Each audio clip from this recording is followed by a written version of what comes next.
I am Sophie Ellis-Bextor and I am talking to you today about my new record, Familia, which is my 6th album. Definitely a sibling to Wanderlust, but this one's a bit more extrovert, a bit more bolshy. So if Wanderlust was sort of a cold landscape, in Familia we've taken those characters and moved them somewhere hot and somewhere in Latin America. I'm actually coming up for my 20th anniversary of being a singer, which is quite scary. So I'm 37 now and I started when I was 18. And it's been 16 years since Groovejet came out in 2000. So when I was 16, I was in a band called The Audience, which was signed to Mercury, and we were incredibly hyped at the time. And then the band split up. We were a sort of indie band, sort of left field guitar music. And then after that band split up, I did Groovejet, which was this very housey, very dance record. So complete poles apart. There's no need to be lonely, lonely, lonely. I know where you belong, yeah, follow me. You only have to find me, find me, find me. No matter who you are or what you see.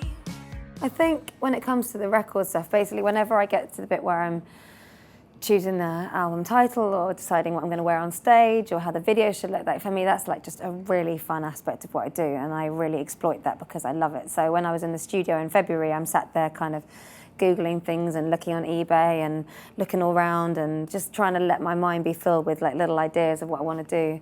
And in much the same way, when we're writing the album, so Ed and I, we do this sort of the basic outline of the song, but we leave quite a lot of it undone because the musicians I work with, I want them to feed in their ideas. And it's a similar thing with the aesthetic side, really, because people I've worked with for a long time, and I love the ideas they come up with. So I'll give them a bit of a framework, and then they'll reflect back what they heard from me and what they think I might mean by that, and then it'll come infused with their ideas too. And so people like Sophie Muller and Lisa does the makeup and Tamara does the styling. I love hearing what they've got and how they're gonna, everything kind of becomes the fruit of everybody's work, really.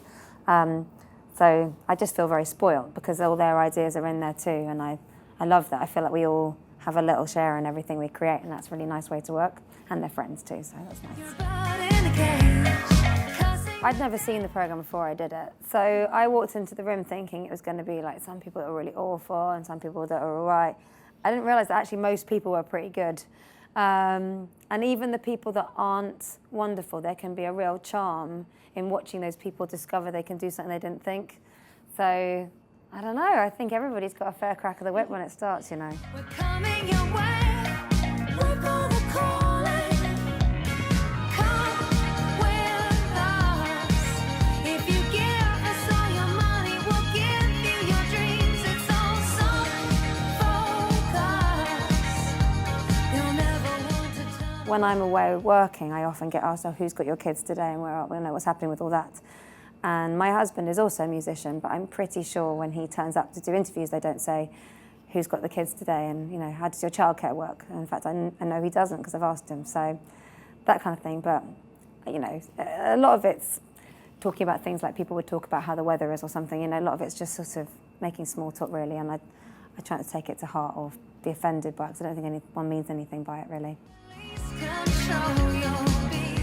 When I was 7, my mum and I were living in a little flat together, and this is before she met my stepdad, and she went and got a tattoo.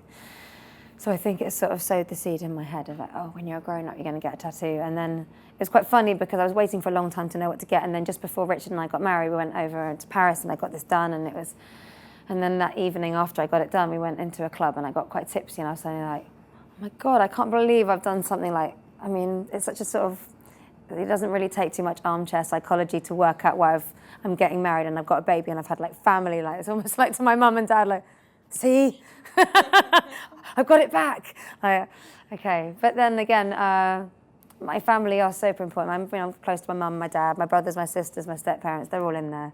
And even my dad can't get cross because it's like, you're in there, Dad.